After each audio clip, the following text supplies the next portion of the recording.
A dramatic first day of the Missouri Special Legislative Session. Lawmakers following in Texas' footsteps, redrawing the congressional map to send another Republican to Washington.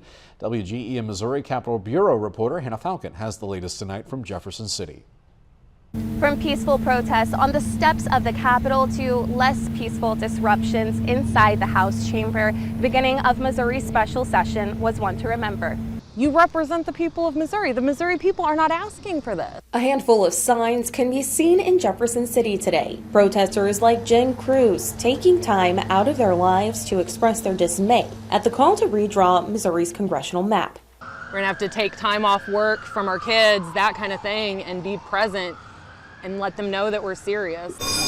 But inside, lawmakers got to work filing a new map that splits up Kansas City, leading to one more likely Republican seat in Washington, D.C. Newly appointed Redistricting Committee Chair Richard West says this is about more accurately representing Missouri values in the federal government.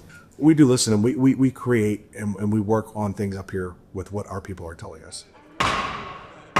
But their Democratic colleagues vowed we're going to make this very hard for them. Their tactics include Mr. Speaker, I noticed the absence of a quorum.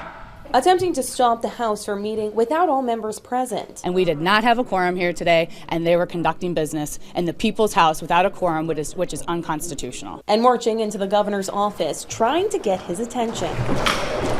All attempts being ignored by the majority party so far. They are basically taking marching orders from the federal government, which flies in the face of their conservative values. But I don't think we're taking marching orders from President Trump. This has more to do with the state of Missouri and the representation of the state of Missouri in D.C. The real work starts tomorrow with committee meetings. If all goes according to plan, the new map could be passed in about 2 weeks.